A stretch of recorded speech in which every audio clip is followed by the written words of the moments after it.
नमस्कार। आज इस चैनल पर आपका स्वागत है। इस चैनल की शुरुआत कर रहे हैं ये सोचते हुए कि इस क्षेत्र के लिए जो IAS PCS की तैयारी करते हैं बच्चे, खासकर हिंदी मीडियम के भी बच्चे होते हैं जिनको जानकारी का अभाव रहता है, फंडामेंटल जिनका क्लियर नहीं होता, तो ऐसे बच्चों के लिए बहुत ज़रूरी हो जाता है कि एक प्रॉपर गाइडेंस उनको मिले ताकि हर कोई मुख्य धारा की तरफ बढ़े और अपने आप को वो भी एक नागरिक समझते हुए अपने आप को इस परीक्षा में वो भी पेश करे। तो इसलिए इस चैनल पर ये फंडामेंटल जानकारी बच्चों को आधारभूत तरीके से पढ़ाया जाएगा, बताया जाएगा कि वास्तव में जो एक डर बैठाया गया, एक फोबिया जो बनाया गया यूपीएससी का, वो वास्तव में इतना डरने की जरूरत नहीं होती। कुछ बेसिक कुछ बातें होती हैं जिनकी जानकारी हमको नहीं होती। वो इस प्रकार से अगर किसी को ये भी बोल दिया जाए कि आप कौन से कंपटीशन की तैयारी करते हैं, तो वास्तव में वो यही बात बताते हुए नजर आते हैं कि हम तो IAS की तैयारी करेंगे, हम तो PCS की तैयारी करेंगे, जबकि वास्तव में IAS का तो कोई कंपटीशन नहीं होता। ये कंपटीशन होता है यूपीएससी द्वारा कंडक्ट एक एग्जाम होता है जिसे हम सिविल एग्जाम कहते हैं। इस सिविल एग्जाम में बैठने के बाद जो फर्स्ट सेकंड थर्ड स्टेज से गुजरते हुए जब वो एग्जाम प्रोसेस होता है तो उसमें जो ज्यादा नंबर पाता है उसको IAS मिलता है, इंडियन एडमिनिस्ट्रेटिव सर्विसेज। उसके बाद आता है IPS, IFS। तो इस तरीके से ये जो कंपटीशन है तो इसका नाम ही है यूपीएससी की तैयारी करते हैं। तो यूपीएससी के जो सिलेबस की बात आती है, जब हम सिलेबस के बारे में सोचते हैं कि सिलेबस बड़ा ही वास्ट है, बहुत ही ज्यादा भारी पड़ेगा, हार्ड पड़ेगा, ऐसा कुछ नहीं होता। सिलेबस की जब बात आती है तो जैसे हम जीएस वाले पर्सन को लेते हैं कि एक जीएस होता है, एक जीके होता है। जीएस का मतलब होता है कि हर जो विषय होता है उसकी हमारे पास एक सतही जानकारी हो, हमें उसका बेसिक क्लियर होना चाहिए, कॉन्सेप्ट क्लियर होना चाहिए। जीके का मतलब तो होता है कि जैसे शरीर के अंग कितने हैं, देश का नाम क्या, राजधानी या भौगोलिक क्षेत्र कितने प्रतिशत, GDP क्या, ये इस तरीके की सारी जब बातें आती हैं तो ये जीके के अंतर्गत आती हैं। लेकिन जीएस में हर सब्जेक्ट को आधारभूत तरीके से पढ़ा जाता है। तो सबसे पहले जब इसके सिलेबस की बात आती है तो हम जब जीएस का सिलेबस को क्लासिफाइड करते हैं तो सबसे पहले संविधान एवं राज्य व्यवस्था ये पहला टॉपिक बन जाता है। इसके बारे में सबसे पहले तो ये मैं आपको बता दूं कि हमारे पास बहुत ही जरूरी होता है कि हम NCERT की जो कक्षा 6 से लेकर 12 तक की जो बुक्स होती हैं उनका हम अध्ययन जरूर करें, क्योंकि इससे आपका बेस क्लियर होगा। तो जैसे कि संविधान और राज्य व्यवस्था की जब बात आती है तो इसमें जो बेसिक डिफरेंस है वो क्या है, ये समझते हुए क्या इसमें अंतर है, क्या इसमें समानताएं हैं और किस प्रकार से संविधान काम करता है और किस प्रकार राज्य व्यवस्था अपना काम करते हुए दिखाई पड़ती है। तो संविधान की बात होती है तो संविधान का मतलब ही होता है कि जो थ्योरेटिकल पार्ट होता है उसे हम संविधान कहते हैं, अर्थात कुछ जो नियम जो बने हुए हैं उनका एक ग्रंथ है ये संविधान। लेकिन जब इसका प्रैक्टिकल पार्ट देखते हैं जिसे व्यवहारिक पक्ष बोलते हैं तो वही राज्य व्यवस्था कहलाता है। जैसे हम उदाहरण भी देते हैं मन और जैसे मस्तिष्क, जो मस्तिष्क होता है और एक मन होता है। अब मस्तिष्क के अंतर्गत सब कुछ होता है, भरा पड़ा रहता है मस्तिष्क में, लेकिन उसका जो कार्यात्मक पक्ष होता है, व्यवहारिक पक्ष होता है, वो होता है मन। जब तक मन नहीं काम करता तो बेशक कितनी जानकारी हमारे पास हो तो हम उसको व्यवहारिक रूप नहीं दे पाते। ठीक इसी प्रकार से संविधान में सब कुछ दिया गया है। संविधान में इस राज्य व्यवस्था के बारे में सब कुछ दिया हुआ है कि कैसे कैसे राज्य काम करेगा। वो सारे, चाहे इसमें हम प्रस्तावना को लें, फंडामेंटल राइट्स को लें, डायरेक्टिव प्रिंसिपल्स को लें, सब कुछ दिया गया है। लेकिन अगर उनको व्यवहारिक रूप नहीं दे पाती राज्य व्यवस्था तो कहीं ना कहीं वहीं पर आलोचनाएं होना भी शुरू हो जाता है। तो अभी हम बताते हैं कि संविधान और राज्य व्यवस्था के बारे में। तो संविधान की बात करते हैं, प्रैक्टिकल पार्ट तो हो ही गया राज्य व्यवस्था। तो संविधान में क्या क्या है, संविधान क्या क्या बताना चाहता है। तो संविधान की जो हम सबसे पहले पढ़ते हैं प्रस्तावना को। तो जब प्रस्तावना की बात आती है, प्रस्तावना की जब बात आती है तो सबसे महत्वपूर्ण पार्ट है, संविधान का अभिन्न अंग है, और इसकी जानकारी का अभाव जब होता है तो सारा का सारा संविधान वास्तव में कहीं ना कहीं गड़बड़ा जाता है। हम पूरे संविधान को स्पष्ट तरीके से नहीं पढ़ सकते अगर हमारी प्रस्तावना सही नहीं होती, सही तरीके से हमारी प्रस्तावना की स्टडी नहीं होती। और इसमें तो और सीधी सी बात है, संविधान में जो कुछ भी कहा गया है उसका जो एसेंस होता है, जिसके सार तत्व कहते हैं, वो हमारी प्रस्तावना में ही निहित होता है। इसलिए जब भी कभी संविधान की व्याख्याओं की बारी आती है, संविधान के बारे में जब बताने की बारी आती है, जहां पर संविधान में कहीं ना कहीं व्याख्या करने में दिक्कतें आती हैं, तो उसका मिलान कहाँ से किया जाता है? वो संविधान की प्रस्तावना से ही किया जाता है। उसी को कहते हैं कि बेसिक स्ट्रक्चर के विरुद्ध चला जा रहा है, बेसिक स्ट्रक्चर के अनुकूल कार्य नहीं हो रहा है, और न्यायपालिका इसके लिए उस जो न्यायिक पुनरावलोकन के बारे में न्याय व्यवस्था की गई है। तो सबसे पहले वो न्यायिक पुनरावलोकन एक अलग विषय है, वो बाद में आएगा। तो संविधान का जो स्टार्टिंग होता है, शुरुआती जो पक्ष चलता है, वो हमारा प्रस्तावना से शुरू होता है। प्रस्तावना का मतलब हम देखते हैं, बार बार सुनते हैं कि जब संविधान कहीं पढ़ते हैं, पढ़ाते हैं, वैसे तो बेयर एक्ट में भी भरा पड़ा है, सब कुछ सारे आर्टिकल्स दिए गए हैं, तो वहां पर रट्टा लगाते हैं कि सब भारत संविधान की प्रस्तावना है, संविधान की प्रस्तावना को कुंजी भी कहा गया है, इसको आत्मा भी कहा गया है, ये है वो है, ये सब छोटे छोटे फैक्ट इसमें दिए जाते हैं। तो वो तो एक फैक्चुअल है, रट्टा हमारे बात उससे बनने वाली नहीं होती। इस कंपटीशन की रिक्वायरमेंट होती है कि हम कॉन्सेप्ट तैयार रखें, हम उस तरीके से क्वेश्चन तैयार करें अपना, उस तरीके से हमारा सब कुछ तैयार हो, ताकि हमारे जो सामने इन फ्यूचर जैसा भी कोई क्वेश्चन आएगा तो हमें उसी तरीके से डील करना पड़ता है। फिर हम जो ऐसे निबंध जो लिखते हैं, तो निबंध कोई रटने की प्रक्रिया नहीं होती, निबंध की कोई अलग से तैयारी भी नहीं होती। जब हम सिलसिलेवार अवधारणात्मक रूप से तैयार कर लेते हैं तो हमारा सब कुछ, सबका मिला जुला एक जो रूप सामने आता है, चाहे उसमें फिर आर्थिक, सामाजिक, राजनीतिक, कूटनीतिक सभी परिप्रेक्ष्य को लेकर हम अपने निबंध में लिखते हैं, और अपना वो ही निबंध जानदार बनता है, वो ही निबंध शानदार बनता है, जिसमें हर पक्ष को अगर मजबूती से छुआ गया हो। तो अब बात आती है संविधान की प्रस्तावना की। तो प्रस्तावना की शुरुआत होती है, हम भारत के लोग, अर्थात प्राथमिकता किसको दी जा रही है? प्राथमिकता दी जा रही है जनता को, यानी जनता हमारे यहाँ प्राथमिक होती है। हम भारत के लोग, सत्ता की स्रोत कुछ नहीं, स्वयं जनता है। तो इसका मतलब है कि जनता को क्या दिया जाए?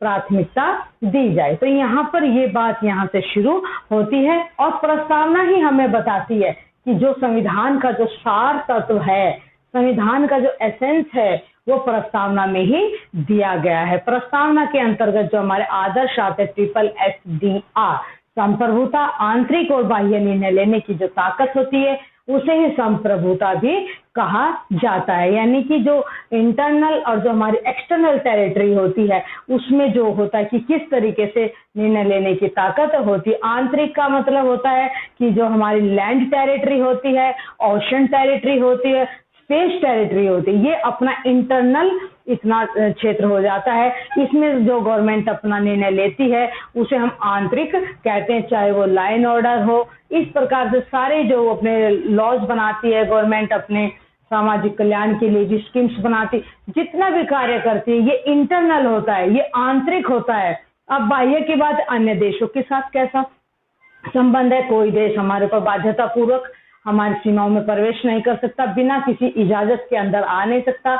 अगर कोई जाएगा तो वीजा बनवाएगा, आएगा तो भी उसे पासपोर्ट पर उसको वीजा लेकर ही उधर से आना भी पड़ता है। तो जैसे अभी हाल फिलहाल अपडेट में हम देख रहे हैं कि जो चाइना अपने इधर से प्रवेश करने का जो इधर प्रयास करता है, तो ये क्या है? ये भारत क्या कहता है कि ये हमारी संप्रभुता के विरुद्ध है, ये भारत की संप्रभुता का प्रश्न है कि बिना कहे वो हमारी टेरिटरी में आ रहा है, वो बिना परमिशन के अंदर आ रहा है, तो इसे क्या कहते हैं कि ये हमारे संप्रभुता के विरुद्ध है, हमारी एकता और अखंडता को ये क्या है, नुकसान पहुंचाने वाली बात होती है। तो संप्रभुता का मतलब है कि बिना इजाजत के, बिना मेरी मर्जी के कोई मेरी टेरिटरी में प्रवेश नहीं करेगा। तो इस प्रकार से ये हुआ संप्रभुता। समाजवाद का मतलब होता है उत्पादन और वितरण पर राज्य का नियंत्रण होता है। उत्पादन और वितरण का मतलब है कि जैसे ये उत्पादन का मतलब यही नहीं खाली कि जो एग्रीकल्चर में जो उत्पादन होता है या मैन्युफैक्चरिंग क्षेत्र में जो होता है वही उत्पादन नहीं, बल्कि जो हमारा सर्विसेज सेक्टर से जाता है, जैसे टीचर्स होते हैं, कॉलेज होते हैं, स्कूल होते हैं, वहां से जो पैसा होता है एक बार गवर्नमेंट के पास जाता है, फिर उधर से उसका वितरण होता हुआ आता। टैक्सेशन डिपार्टमेंट से भी पैसा इकट्ठा होकर गवर्नमेंट के ही पास जाता है। तो या ये क्या हो, ये उत्पादन हुआ और फिर उधर से डिस्ट्रीब्यूशन होता हुआ भी चलता है कि सभी को सैलरीज भी मिलती है, कल्याणकारी जो योजनाएं होती है उन पर भी गवर्नमेंट पैसा लगाती है, स्वास्थ्य है, शिक्षा है, सभी पर उधर से डिस्ट्रीब्यूशन होना भी शुरू हो जाता है। तो उत्पादन और वितरण पर गवर्नमेंट का अधिकार होता है, इसे क्या कहते हैं, समाजवाद। तो इसलिए जब समाजवाद जैसा आदर्श है तो अपेक्षा क्या की जाती है, राज्य व्यवस्था से अपेक्षा की जाती है कि वह इंस्टीट्यूशन यानी संस्थाओं का सृजन करे, रोजगार का सृजन करे, लोगों की क्रय शक्ति को बढ़ाए, लाइफ स्टैंडर्ड को अप करे। ये किसका दायित्व बन जाता है, राज्य का दायित्व बनता है। कौन दे रहा है इस बात को, संविधान कह रहा है कि राज्य के नागरिकों और व्यक्तियों के लिए व्यवस्था करेगा। तो पंथ निरपेक्षता जैसा आदर्श है, ये कहता है कि राज्य का कोई धर्म नहीं होता, राज्य सभी धर्मों को समान संरक्षण प्रदान करेगा, किसी के साथ कोई भेदभाव नहीं करेगा, कि कोई भी अपने किसी भी तरीके से अपने धर्म के अनुसार कोई खा पी सकता है, रह सकता है जैसे, लेकिन उसको ये नहीं कहा जाएगा कि आप ऐसे क्यों, उसका बिलीफ सिस्टम किधर काम कर रहा है, किस तरीके से वो अपनी आस्था को प्रकट करता है, ये उसका अपना अधिकार होगा। राज्य उसके ऊपर किसी तरह का भी प्रेशर नहीं बनाएगा, चाहे ईद हो, चाहे वो कुंभ का मेला हो, चाहे कोई क्रिश्चियन का त्योहार हो, पारसियों का त्योहार हो, राज्य सबको समान, हम देखते हैं ना कि समान प्रोटेक्शन, अर्थात वहां पर भी पुलिस निगरानी करती होती है और वहां पर भी पुलिस सुरक्षा दिए हुए होती है। दोनों तरफ जहां भी जो भी फंक्शन होगा राज्य उसको प्रोटेक्शन देगा। ऐसा नहीं है कि ईद पर तो सुरक्षा दे दी लेकिन क्रिश्चियन का कोई अगर त्योहार हुआ तो वहां कुछ भी नहीं है। इसलिए राज्य का कोई भी धर्म नहीं होता। पंथ निरपेक्षता शब्द भी इसलिए रखा है, अगर धर्म निरपेक्षता हो जाता तो गलत हो जाता। धर्म का मतलब ही होता है कर्तव्य, यानी तो कर्तव्य से निरपेक्ष होना, तो अगर कर्तव्य से ही निरपेक्ष हो गए तो फिर डेवलपमेंट कैसे हो सकता है, विकास कैसे हो सकता है। तो इसके लिए ये धर्म शब्द का यूज इसीलिए नहीं किया जाता, इसलिए इंग्लिश में इसको सेकुलर बोला जाता है। कहीं पर भी धर्म निरपेक्ष लिखा हुआ नहीं होता, वो गलत होता है। ये पंथ निरपेक्षता इसलिए होता है कि सभी का अपना अपना बिलीफ सिस्टम है, विभिन्न प्रकार के बिलीफ सिस्टम इंडिया में काम करते हैं, सब अपनी आजादी के साथ अपनी पूजा पद्धति आस्था को प्रकट करते हैं।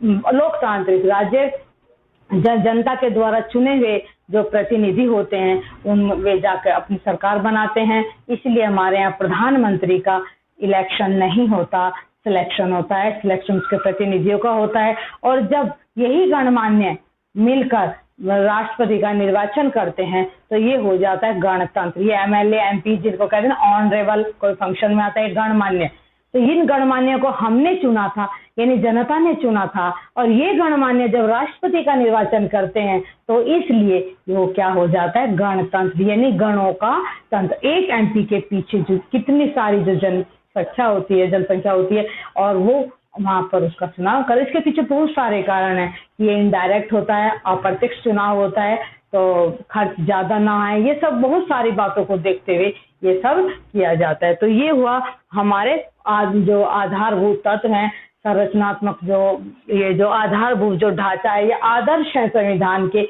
इन्हीं के अनुसार यही अपेक्षा की जाती है कि इस तरीके से राज्य अपना काम करेगा, और अगर नहीं करता तो फिर न्यायिक पुनरावलोकन होता है, यानी कि जुडिशियल रिव्यू, न्यायपालिका उस पर अपना व्यू देती है और कहती है कि ये जनहित में नहीं है।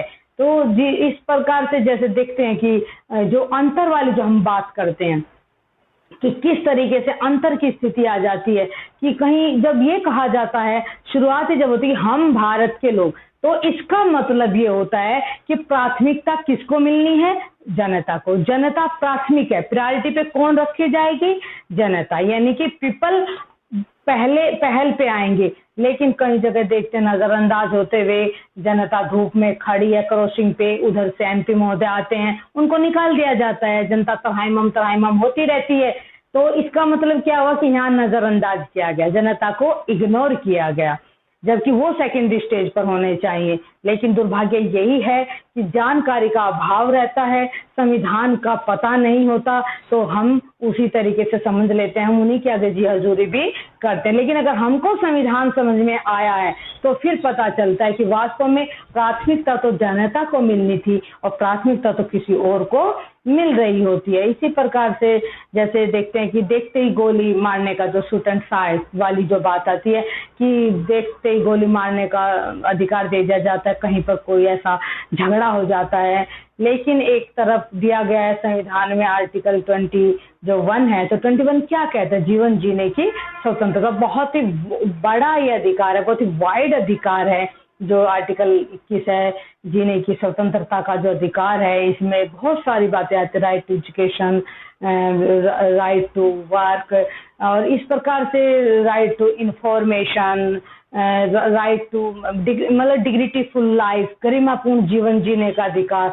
लेकिन और इसको सबसे बड़ी बात है कि ये जो राइट है, इस राइट को आपातकाल में भी भंग नहीं किया जा सकता, ये समाप्त नहीं होता, ये आपातकाल में भी बना रहता है। तो लेकिन इतना थोड़ा सा होते ही एक तरफ हो जाता, तो इसे कहते हैं कि ये कंट्राडिक्शन की स्थिति आई। तो बात एक आती है कि प्रश्न ये आता है कि किस तरीके से ये जो संविधान है जो दशा और दिशा प्रदान समाज को कर रहा है, तो उसमें संविधान में समीक्षा की बारी क्यों आ जाती है? समीक्षा की बारी भी यूं ही आती है कि कथनी और करनी का अंतराल जब बढ़ जाता है, जब राज्य व्यवस्था उस तरीके से कार्य नहीं करती जो संविधान में दिया है, तो फिर संविधान की समीक्षा यानी कॉन्स्टिट्यूशनल रिव्यू की बारी आ जाती है। और जब ये रिव्यू होता है तो ये इसलिए होता है रिव्यू क्योंकि वो संविधान के विरुद्ध काम हो रहा था। तो रिव्यू हो चुकी है एक बार, तो 2000 में हो चुकी है